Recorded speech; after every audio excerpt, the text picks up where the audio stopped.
নমস্কার সকলকে। হ্যালো মিশেলে আপনাদের সবাইকে স্বাগত। গরমে দুপুরে ভাতের সাথে যদি এক বাটি আমডাল থাকে তাহলে জাস্ট খাওয়াটা জমে যাবে।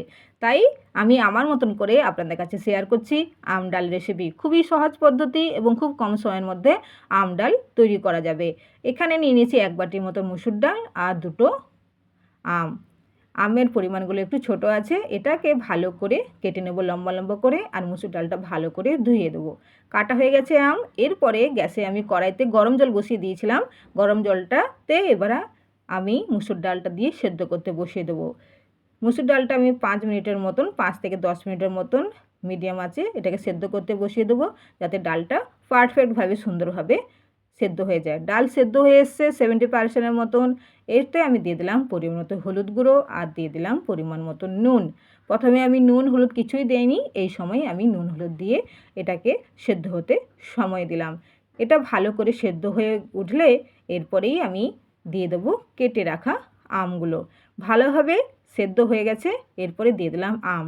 আম দিয়ে মিনিট 5 মতন আরও ফুটিয়ে নেবো, যাতে আমগুলোও সেদ্ধ হয়ে যায় এবং ডালটা আমের সাথে পুরোপুরি মিক্সড হয়ে যায়। আমের একটা সুন্দর গন্ধ যেন ডালের মধ্যে মিক্সড হয়ে যায়। সুন্দরভাবে মিশিয়ে দিয়ে এটাকে ঢাকা রেখে দিলাম 5 মিনিটের মতন। তারপরে 5 মিনিটের পর ফিরে এলাম। দেখুন আম আর ডাল পুরোপুরি পারফেক্টভাবে সেদ্ধ হয়ে গেছে। এরপরে আমি এটাকে সাঁতলে নেব। গরমে মুখে রুচি ফেরাতে এই আম ডাল সত্যি খুবই অপূর্ব। মুখে স্বাদ যেমন বদলায়, পেটও খুবই ঠান্ডা রাখে গরমে আম ডাল। তো সেদ্ধ হয়ে গেছে। এরপর অন্য একটা কড়াই বসিয়ে দিয়েছি।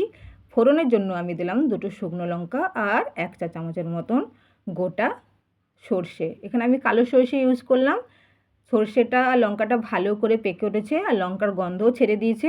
এই সময় আমি যেটা করি সেটা হলো সামান্য পরিমাণে হলুদ গুঁড়ো আমি তেলের মধ্যে দিয়ে দেবো, যাতে তেলের মধ্যে হলুদের রঙটা ভালো করে ফুটে ওঠে আর ডালের রঙটা খুব সুন্দরভাবে ফুটে ওঠে।